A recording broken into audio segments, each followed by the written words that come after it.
Namaskaram. Stories, a reflection of Gita and Vedas. Suspicion clouds wisdom. In a quiet hermitage of a venerable sage lived two brothers, Kanva the elder and Pragata still in his early teens. Their father had trained them well in the sacred disciplines of the Gurukula, and after completing their studies, both sons remained in the ashram, helping with yajnas, rituals, and daily duties. Kanva was married, and his young wife possessed a rare purity of heart. To Pragata, she was not merely a sister in law, she was a mother, and to her, the gentle boy was no less than her own child. Their affection bore no shadow of wrong feeling. It flowed naturally like the Ganga from the Himalayas. One serene afternoon, Kanva had gone out to attend to a religious duty. In his absence, the ashram glowed with sacred stillness.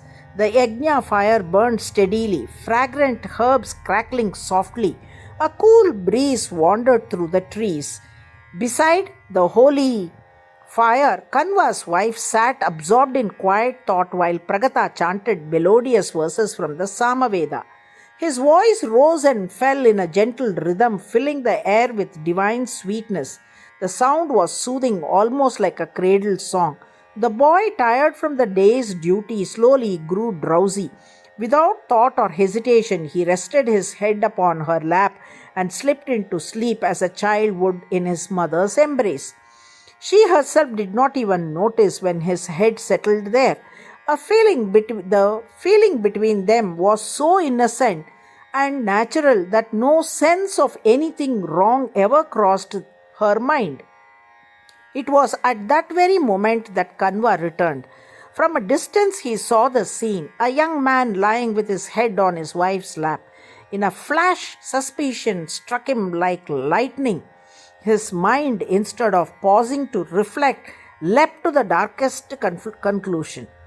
The sacred learning he had acquired seemed to vanish beneath a storm of suspicion and jealousy. Blinded by anger, he shouted harshly and rushed forward. Without listening, without asking, he struck Pragata with his foot. Startled, the boy awoke and rose at once. One glance at his brother's twisted face told him everything.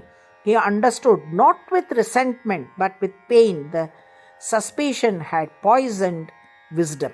Kanva's words cut deeply than the blow.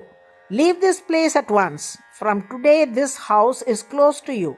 Pragata folded his hands and bowed low. Brother, he said softly, you have always been like a father to me. Your wife has been my mother. I know no other refuge. I do not understand your anger. Kanva's wife, trembling yet composed, spoke with dignity. Master, what a terrible misunderstanding. You suspect your own brother, who sees me as his mother, and me, who has raised him as a son? You are learned and wise. Why jump to conclusions without thinking calmly? Her words pierced through the fog of anger. Suddenly, Kanva saw clearly. The scene before him rearranged itself in truth. What he had viewed through the lens of suspicion now shone with innocence. Shame replaced rage. My mind has fallen, he confessed. I allowed jealousy to blind my judgment. I wronged both of you. How shall I atone for such behavior? Tears flowed freely. Pragata stepped forward and embraced his elder brother. The wife too wept, not from hurt, from relief. Master, she said gently, this child has no one but us. We are his parents. Kanva nodded, his voice choked with remorse. Yes, he is our son. The three sat together near the sacred fire, their tears washing away all doubts, anger, and jealousy. In that quiet moment, wisdom returned not as a scholarship, but as humility. The ashram once again became peaceful. The sages declared in Svetashvatara Upanishad, 3rd chapter, 4th mantra, Sa naha buddhya shubhaya samyunaktu, meaning, may he unite us with noble and positive understanding. Learning alone does not protect us. Even a wise person may fall when the mind is seized by suspicion. But When divine grace restores right understanding, relationships are healed and truth prevails. Thus, the tale teaches us that the greatest correction for misunderstanding is humility, and the greatest safeguard in life is a mind guided by noble thinking. The mantra does not ask for wealth, power, long life, or success.